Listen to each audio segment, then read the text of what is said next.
yang ke-6. Kita lihat bersama saudara pada ayatnya yang pertama saja kita baca. Ayatnya yang pertama. 1, 2, 3. Maka aku melihat anak domba itu membuka yang pertama dari ketujuh meterai itu, dan aku mendengar yang pertama dari keempat makhluk itu berkata dengan suara bagaikan bunyi burung, mari. Gitu. Saudara, kita melihat bagaimana meterai pertama ini dibuka, Bapak Saudara. Ya. Wahyu pasal 6 adalah bicara tentang meterai yang pertama yang dibuka. Dan kalau saudara melihat, kemudian ada kuda putih, ada kuda apalagi saudara itu merah, ya saudara, ada kuda hitam, saudara, dan ada kuda hijau kuning, saudara. Ya.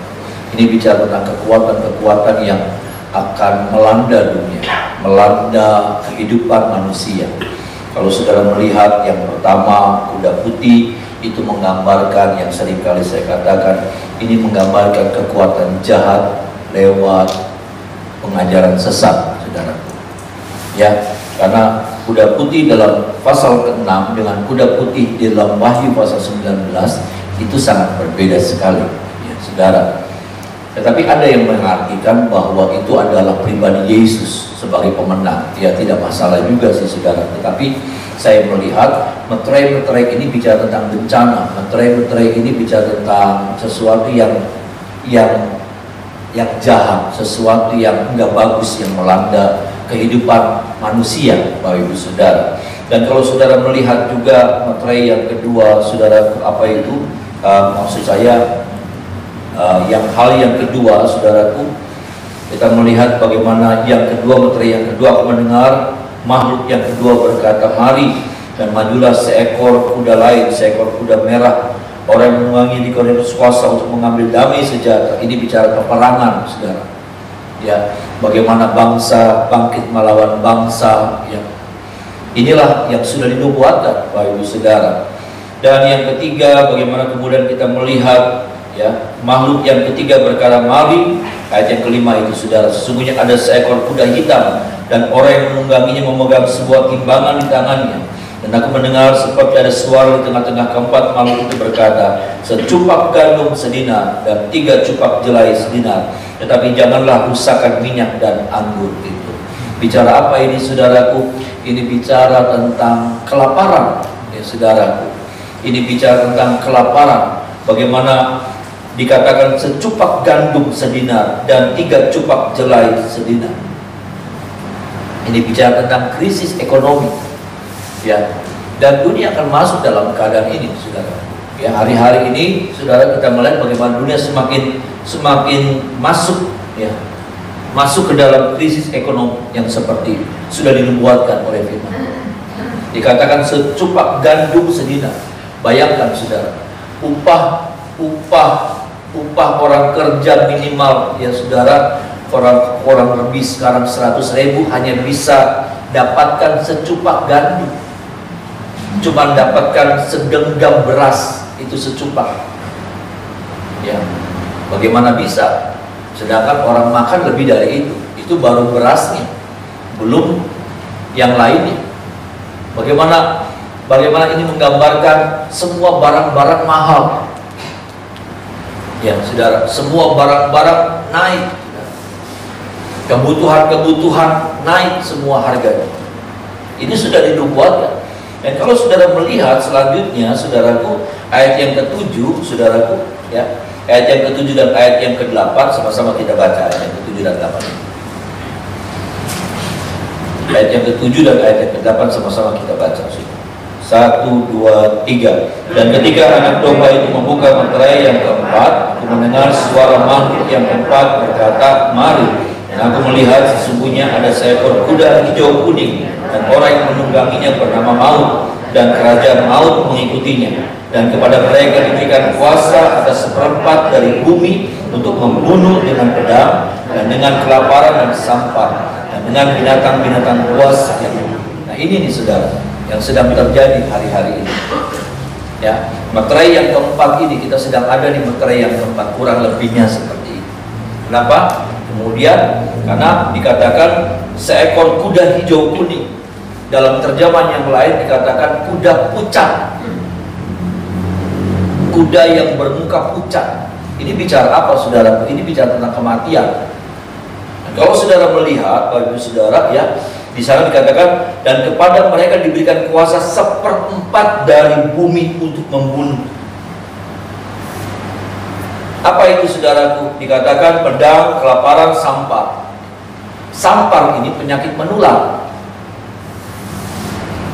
Ya, sampar ini penyakit menular. Dan kalau saudara baca bagian kalimat terakhir, dikatakan begini, dan dengan binatang-binatang buas yang dibunuh.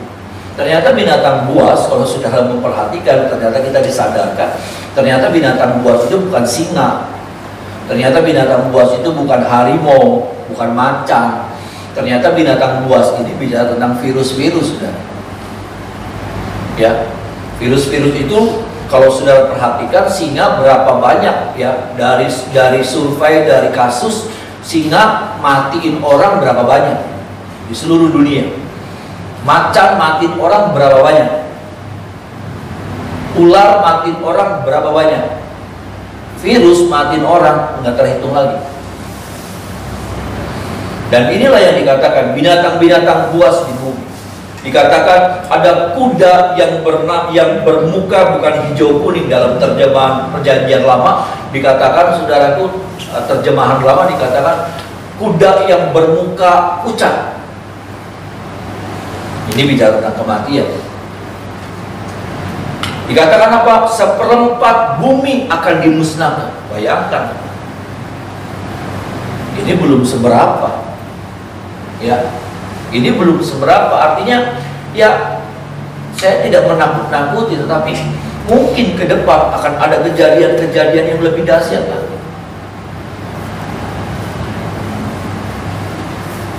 Ya, kalau saudara melihat ternyata memang sudah ada film-filmnya yang sudah banyak film pandemi apalah gitu ya, saudara, yang sepertinya memang sudah dirancang seperti itu, bahwa akan ada virus akan ada penyakit menular yang akan melanda dunia.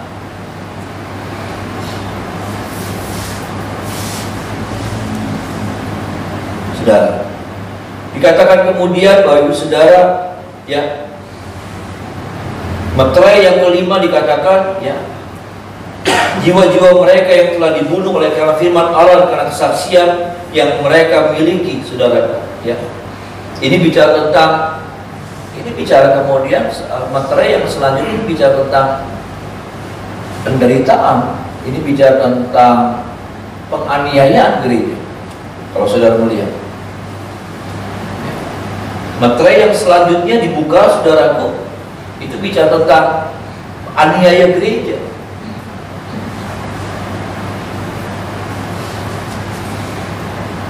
Dan ini lebih tidak mudah lagi. Kalau bicara corona, kalau bicara virus, ya itu melanda semua orang. Ya. Tapi kalau aniaya itu bicara tentang pribadi-pribadi. Saudara, sampai seterusnya, ya saudara, materai yang ke-6 dibuka, saudaraku. Lalu kemudian terjadi gempa bumi yang dahsyat dan langit digulung, katanya. Ya, inilah kesudahan dunia.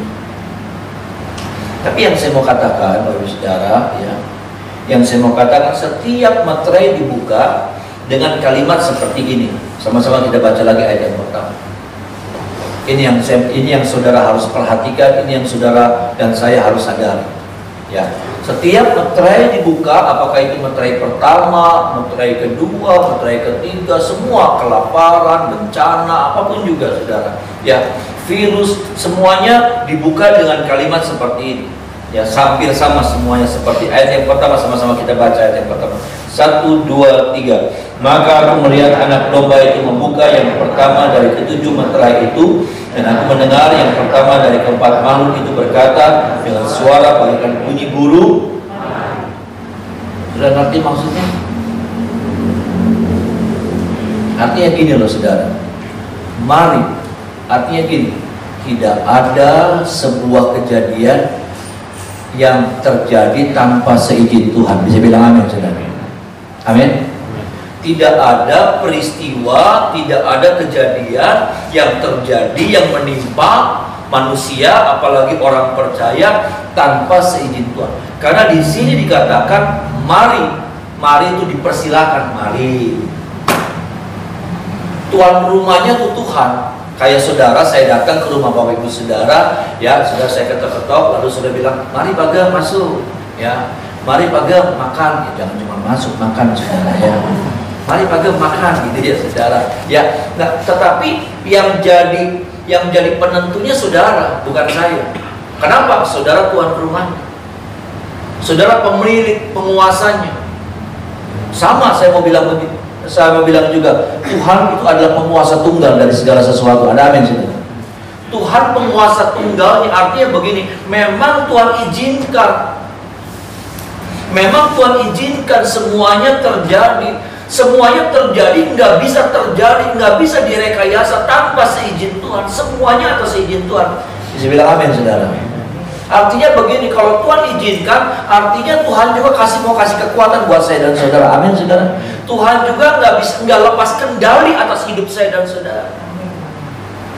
Tuhan juga memperhatikan, Tuhan juga menghususkan. Untuk yang lain saya nggak ngerti, ya. Tetapi buat saya dan saudara, saya percaya ketika Tuhan izinkan segala sesuatu yang terjadi, saya percaya Tuhan akan lindungi saya dan saudara. Ada amin saudara. Tuhan akan protek kehidupan kita, Tuhan akan pelihara kehidupan kita, Tuhan akan khususkan kehidupan kita.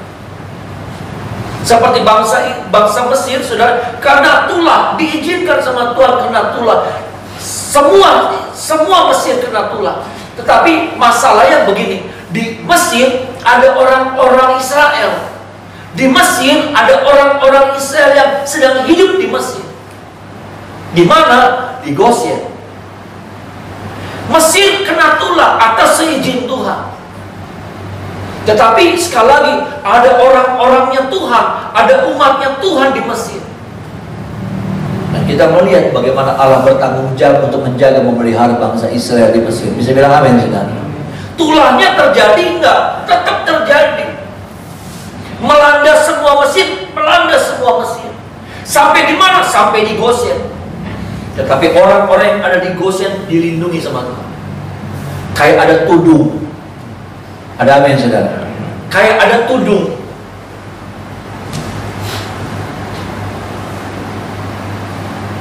Kesusahan ekonomi, krisis ekonomi terjadi, pasti terjadi. Tapi saya juga mau bilang begini, untuk setiap kita yang sungguh-sungguh sama Tuhan, ada pemeliharaan Tuhan yang ajaib. Amin saudara. Ini yang kita mesti ngerti. Saya kaget, saya baru sadar saudara. Ternyata selalu dimulai dengan kata mari. Tuhan izinkan semua petaka, malapetaka terjadi. Tetapi itu semuanya nggak bisa terjadi, nggak bisa masuk, nyelonong dewek, nggak bisa. Itu harus terjadi atas izinnya Tuhan.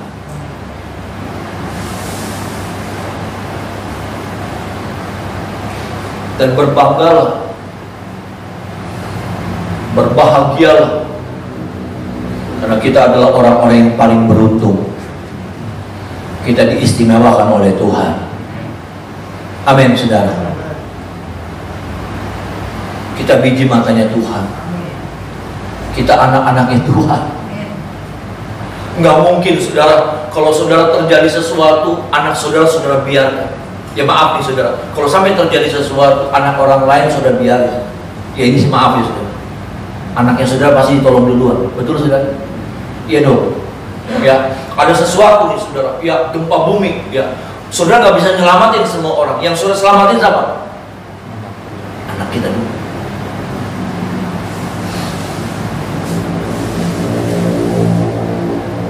Kenapa? Darahnya saya ada di darah anak itu. Darahnya saudara ada di darahnya anaknya saudara. Darahnya Yesus juga ada di dalam darahnya saya dan saudara. Amin saudara. Dia nggak perlakukan semuanya umum saja. Tapi orang-orang yang khusus, yaitu siapa? Anak-anaknya. Maka perlakuannya juga khusus buat saya dan saudara. Saya nggak lagi menghibur saudara.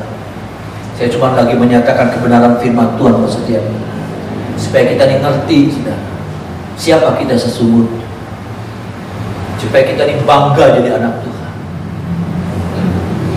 Kita ini orang yang sangat beruntung sekali jadi orang percaya, menjadi miliknya Tuhan, diangkat, dipercayakan, dapat anugerah jadi anaknya. Bukan cuma surga yang Tuhan sediakan, tapi juga dunia selama kita hidup. Dia menjaga dan dia pelihara saya dan saudara. Ini Bapak Ibu, semuanya akan terjadi. Dan kalau kita melihat, kita ada di materai yang keempat. Bagaimana kuda, apa ini? Apa saudara? Hijau kuning. Kalau lagi dalam perjanjian, dalam terjemahan lama dikatakan kuda yang bermuka pucat.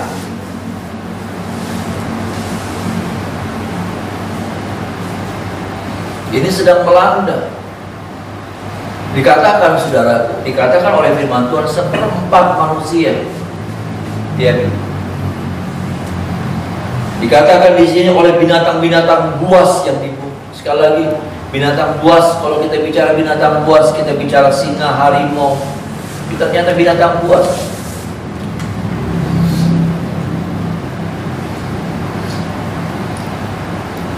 Menolong setiap kita pagi hari. Kita mengerti firman Tuhan, ya. Kita tetap mempertahankan iman, percaya saya dan saudara. Karena yang membedakan saya dan saudara adalah iman, ya. Yang membedakan kita dengan orang dunia ini, saudara, yang nanti pada akhirnya perlakuan Tuhan yang akan berbeda sama kita. Itu kalau apa? Kalau Tuhan mendapati, menjumpai ada iman di muka bumi ini. Siapakah mereka? Saya dan saudara adalah orang-orangnya. Ada amin, saudara.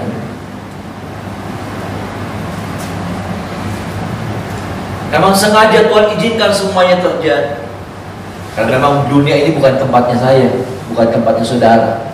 Surga tempatnya saya dan saudara. Ada amin, saudara. Dunia ini akan dihancurkan, dunia ini akan dibinasakan, puncaknya langit digulung, saudara. Alam semesta raya ini dihabisin sama Tuhan. Orang lagi cari, katanya, orang lagi cari, ya, orang lagi cari planet lain untuk tempat tinggalnya manusia. Orang lagi cari, ya, para ilmuwan lagi bergairah sekali, katanya ada yang kayak bumi, ada yang kayak bumi di sana. Kalaupun ada, semuanya nggak lepas dari yang namanya, kalau bahasa umumnya, kiamat itu nggak lepas. Semuanya digulung, bukan cuma bumi, tapi alam semesta raya ini, yang di dalam ada jutaan planet-planet yang beredar di mana-mana.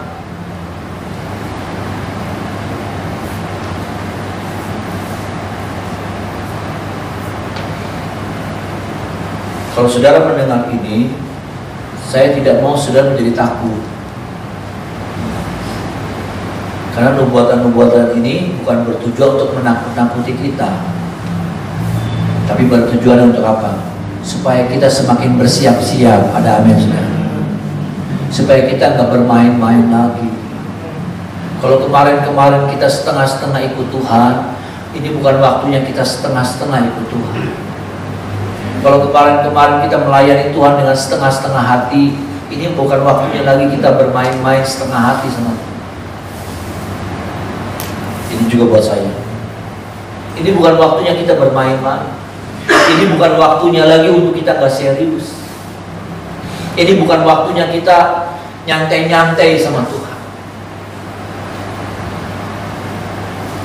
Kalau firman ini disampaikan sama kita, ini bukan supaya jadi bikin kita jadi gentar, jadi deg-degan di bawaan. Tapi membuat kita memutuskan untuk apa? Untuk mulai hari ini kita nggak mau main-main sama Tuhan. Ibadah kita, pelayanan kita, membangun hubungan kita sama Tuhan, nggak mau main-main.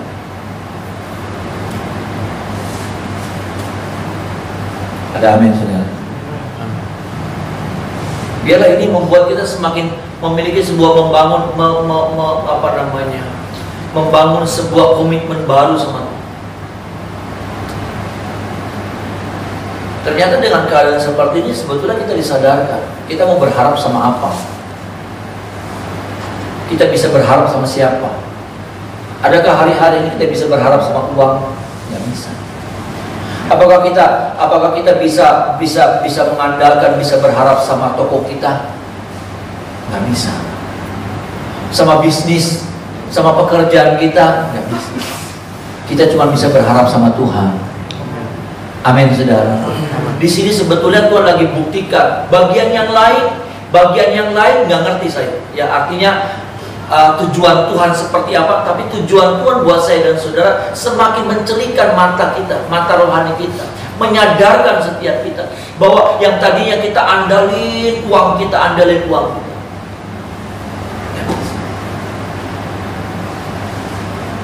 Andalin pekerjaan kita, andalin toko kita.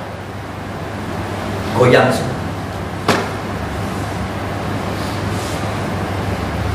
Disitulah kita diingatkan, kita harus semakin mengandalkan Tuhan.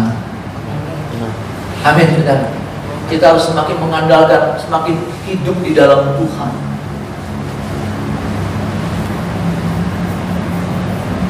Tolong kita pagi hari ini. Bila firman Tuhan yang sederhana pagi hari ini boleh memberkati setiap kita. Sekali lagi pesan firman Tuhan, bukan waktunya lagi kita bermain-main, bukan waktunya lagi kita nggak serius, bukan lagi waktunya kita pura-puraan, bukan waktunya lagi, bukan waktunya lagi gereja cuma jadi gereja cuma jadi topeng buat kita, bukan waktunya. Ini waktunya kita serius sama Tuhan. Ini waktunya kita sungguh-sungguh sama Tuhan. Amin, saudara. Ini waktunya kita tinggalkan yang begituan, kita tinggalkan. Kita mau jadi anak Tuhan yang benar-benar anak Tuhan. Amin.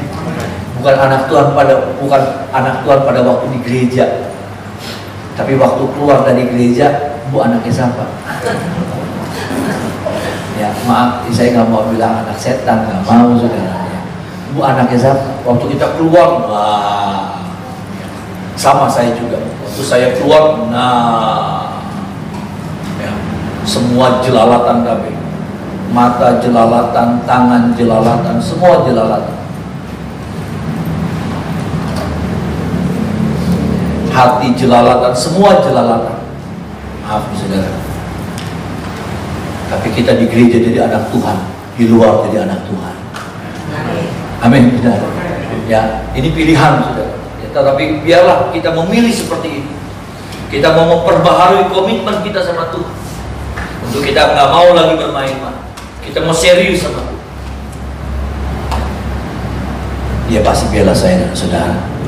Dia pasti istimewakan saya dan saudara. Mari kita menyembah.